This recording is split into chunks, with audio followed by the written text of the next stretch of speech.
এই ভিডিঅ'টো চাওক। এয়া ৰাজু আৰু বিনোদ। বিনোদ বহুত ভয় খাইছে, কিন্তু ৰাজু সম্পূৰ্ণ নিশ্চিত। ইণ্টাৰভিউত কি হয় আহক ভিডিঅ'টোত চাওঁ। মোক ভয়হে লাগিছে, কি হ'ব জানো।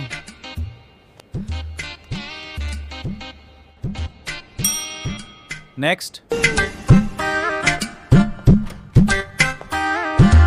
Good morning sir, please sit down. We will not waste time. Let's start the interview. Okay, sir. কোৱাচোন, ভাৰতৰ প্ৰথম প্ৰধানমন্ত্ৰী কোন আছিল? Jawaharlal Nehru, sir. Good. Second question, অসমত ৰাজত্ব কৰা এজন ৰজাৰ নাম কোৱা? চাওলুং চুকাফা।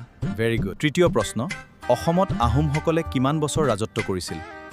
600 বছৰ। Very good. লাষ্ট প্ৰশ্ন, তুমি ভাবানে ভাৰতবৰ্ষ এখন উন্নত ৰাষ্ট্ৰ বুলি? কোনোৱে কয় হয় বুলি, কিন্তু মই ভাবোঁ নহয়। এক্সেলেণ্ট। অ'কে, তুমি এতিয়া যোৱা আৰু বাহিৰত কোন আছে 5 মিনিটমান পাছত ভিতৰলৈ পঠিয়াই দিবা। Okay sir, and thank you sir. Raju কি প্ৰশ্ন সুধিলে? প্ৰশ্নবোৰ পাহৰিছোঁ, উত্তৰবোৰ পূৰা মনত আছে। কোৱাচোন, কোৱা উত্তৰবোৰ।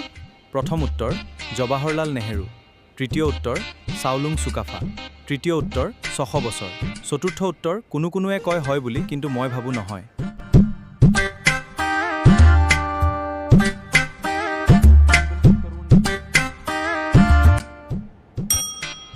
নেক্সট।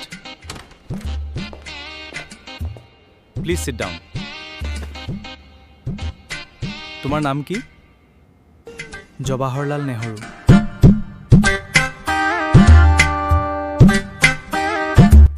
তোমাৰ দেউতাৰ নাম কি? চাওলুং চুকাফা, ছাৰ।